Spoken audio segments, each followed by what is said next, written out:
Both panic and inertia are responses to situations that arise in the life of individuals.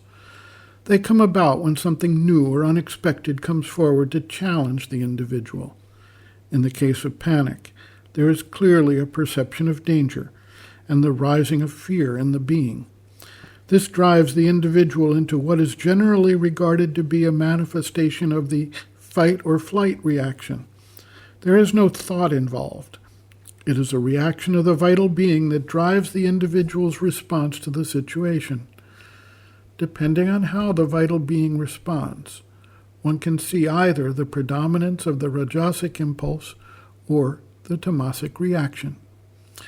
With respect to inertia, there is a falling back into tamas, particularly if the vital being is overwhelmed and feels powerless to achieve any positive result in a situation. The vital being is stunned and exhibits a form of vital paralysis and essentially gives up. Inertia is a classic symptom of the predominance of tamas and is considered to be a major element of the physical consciousness.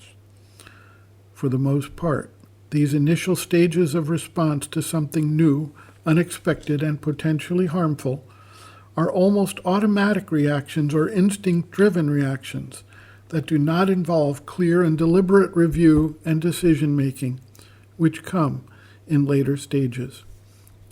Dr. Dalal notes, quote, "It is interesting to note that the psychiatrist Carl Menninger, in describing the behavior of human beings when faced with difficulties and obstacles in life, employs concepts which are analogous to the concepts of yoga psychology mentioned above.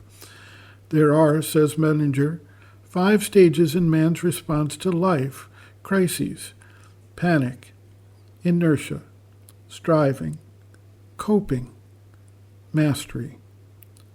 Panic, a characteristic of the vital consciousness, is often the first reaction to stress because in most human beings, the vital is the predominant part of the nature. Inertia, which is the chief characteristic of the physical consciousness, may precede the stage of panic, as in the case of individuals who, dominated by the physical consciousness, lead a life of apathy until they are goaded by a dire difficulty which throws them into a state of panic.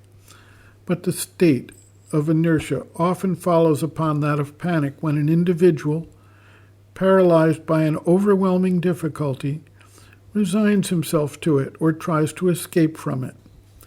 In terms of yoga psychology, such an individual, normally living predominantly in the vital consciousness, temporarily regresses as a result of stress to a state dominated by the physical consciousness.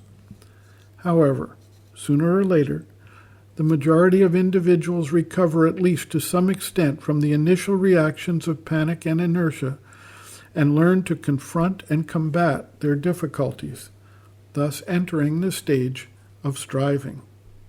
End quote. Reference, Sri Aurobindo and the Mother, Looking from Within, Introduction by Dr. Dalal, page Roman 8.